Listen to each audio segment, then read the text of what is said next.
Hello YouTube, shintigercurl here, that dude in the straw hat, bringing you yet another awesome video. It's Monday night, and you know what that means, time for some Raw. We are less than 3 weeks away from SummerSlam, or as Jeremy Piven would say, Summerfest. Still waiting for that pay-per-view to come around. But anyway, we got to build up for a 4-hour pay-per-view. First time in SummerSlam history. So anyway, first off, we just got to get this out of the way. Of course, the entire roster came out and they did the 10-bell salute for the Hall of Famer, Roddy Piper. I said this before. I said it on my thumbnail. When he was good, he was great. But when he was bad, he was better. Miss you, Piper. So after a very touching video tribute, we opened with Seth Rollins coming out to a surprisingly positive response, seeing as how he bitched up Cena's in the face last week. People seem he got a lot of face pops, and they were in San Jose, so that means that this was the exact same city where, or same neck of the woods, where Seth Rollins cashed in his Money in the Bank briefcase to become the World Heavyweight Champion. So anyway, after reliving to the ruckus approval of the San Jose crowd of how he bitched up Cena's face, he decided to host his own WWE World Heavyweight Championship Open Challenge. So, like John Cena, he's going to have an open challenge for anyone in the back. But after coming back from the commercial, we learned that he had several caveats put in place by the authority. Two of them actually. One, the person who challenges him had needed to be under 6 feet. Two, they need to weigh less than 200 pounds. So he thought it was going to be El Torito, but instead it's going to be Neville. So here we have our first match of the night, which is a world title match, pitting Seth Rollins defending against Neville, the first NXT champion versus the longest reigning NXT champion. So, this was a fantastic way to open up Raw. This was a slam dunk of a match. Of course, you know it was going to be because it's Seth Rollins versus Neville. Despite how cowardly he has been booked for the last couple of months, Seth Rollins can go in the ring. He's from ROH. You have to go in the ring if you're from ROH. And Neville was being Neville. There were two very big near falls that made you think that Neville was going to win the belt. But no, Seth Rollins picked up the victory with the pedigree. Actually, this match made Neville look like a fucking superstar, and it also did wonders for Seth, who I'm very appreciative that he had a clean victory over someone without relying on outside interference or shenanigans. So I have to give you props, Seth. You did okay tonight. Next up, we have a 8-man tag.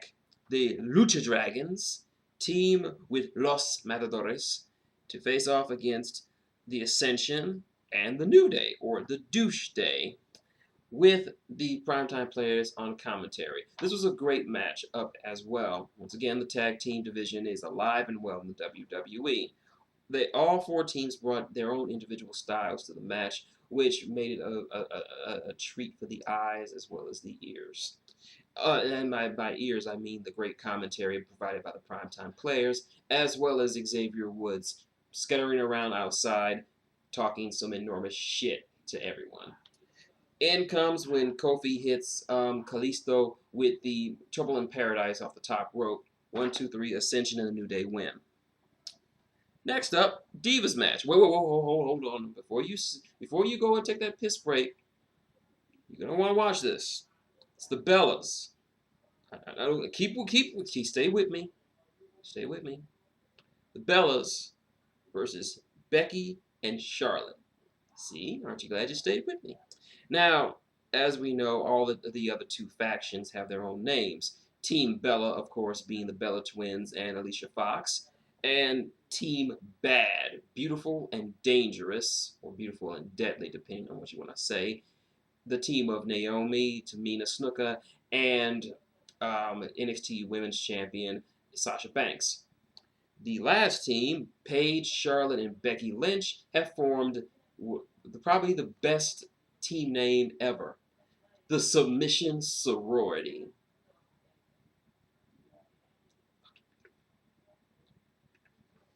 This was a very solid matchup. Once again, the Bellas kind of dragged things down with them just being the Bellas, but they still pulled off a great match. Becky and Charlotte proved that they deserve to be on the main roster and show that this revolution isn't short-lived, that they can have quality-ass matches, and this was a quality-ass match. Charlotte makes Nikki Bella tap out to the figure 8, just like the figure 4, only twice as good. And this also, a friend of mine, I believe Sub-Zero, if you're watching, he asked why Nikki Bella has the title for so long, because they want to break AJ Lee's record.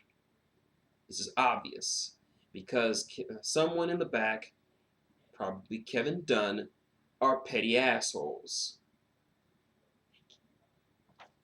Next up, we go to Miz TV, where the Miz, well, before I start, Miz wearing Roddy Piper's shirt and a nice little blue jean kilt says that his show is actually the second most must-see show of the in the history of the WWE, as he names off all the great shows that have been in the WWE professional wrestling, from the barbershop to the Heartbreak Hotel to Carlito's Cabana, in the MVP room, the Cutting Edge, the Highlight Reel, the Peep Show, even Miz TV. None of them would be anywhere without Piper's Pit. So regardless of what you think of the Miz, that was some classy stuff. So he interviews Kevin Owens and Cesaro, who have had something of a rivalry as of late, and they both cut some very good promos. And I think Miz was trying to channel some of Piper's antagonistic attitude. So I saw little bits of Piper in him tonight. So that's good. At least it's something away from that direct that he's been doing with the Big Show and Ryback, since Ryback is still out cold. Also, another one of my friends, Dead X-Man, brought up a good point. CM Punk gets a staph infection. He has to wrestle Brock Lesnar. Ryback gets a staph infection. He gets to stay home and keep the title. Not saying nothing, I'm just saying. Anyway, it ends like you think it would end, a confrontation. And if this is really heating up to be a good rivalry, sure, I would like for Owens to be up in the main event picture, but he's working with Cesaro. They're going to have a great match at SummerSlam. Next up, now we hit the lull of the show. Just a slump. Rusev versus Mark Henry. Have I mentioned how much I hate this storyline they have going with Rusev, and Lana and Summer Rae and Dolph Ziggler? Fucking hate it. This match was nothing special and just forgettable. Rusev wins. Move on. Next up, Zack Ryder versus Wade Barrett. You're moving down in the world, Barrett. This was what you'd expect. It was a squash match. Barrett wins. Give him some better opponents, E. But things are about to pick up. Paul Heyman comes out. And he fucks sorry ears with a magnificent promo as he brings out Brock Lesnar, who throws a set of stairs in the ring. But that was after he gave Michael Cole and JBL the stink eye for looking at him funny. Anyway, Paul Heyman cuts a magnificent promo and even invokes some Catholic last rites, speaking Domine Impatore Zimtabe. I'm sorry, I can't speak it, but he just made it sound good. I mean, it's like sex with Paul Heyman. He starts out slow and then he goes furiously and then comes out to a glorious release of Brock Lesnar. if I ever have sex again with a woman, just before I climax, I am going to say Brock Lesnar, just because, like, Brock Lesnar. I will not torture you with my O face, but yeah, standard Paul Heyman promo about Brock Lesnar, mean it was awesome. Next up, second Divas match, Paige versus Naomi. Once again, the Divas pull off a magnificent match. And Paige picks up the win. So, good for them. Great match, great match. And finally, main event time. Randy Orton teams with Roman Reigns and Dean Ambrose to take on Luke Harper, Bray Wyatt, and Sheamus. They do a nice little promo at the beginning where, of course, Dean Ambrose pays tribute to Roddy Piper by saying, "We've come here to kick ass and chew bubblegum." Spits out bubblegum, and we're all out of bubblegum. This is a fantastic end to this night. Very chaotic, very awesome match. Did somebody put Red Bull in Roman Reigns' drink or something? Because he was on fire tonight.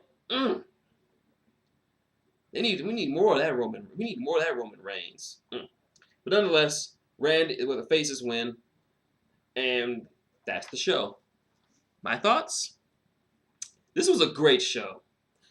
Had some great matches. The matches in the middle were low. The low matches in the middle with Rusev versus Henry and Ryder versus Barrett were just two forgettable matches that you really weren't going to miss anything from. You could skip those if you're DVRing this shit. But the rest of the show, solid and great from back to back. Touching tribute to Roddy Piper at the beginning, and of course they showed it again. That picture of him and Dusty. Right here. The title match was amazing. Tag team match killed it. Divas matches were great. Main event was awesome. Brock Lesnar came out there and was awesome. Paul Heyman was out there and is awesome. So, there's that. And that's my video. If you like what you see, link, comment, subscribe below. Got any questions, comments, or just want to talk about wrestling? Leave them below. I'll get back to you. Want to support the channel? Give a nice little Superman punch that like button down there. Click an advertisement or two. They really do help out. Or, you know what to do. $1 in the bucket.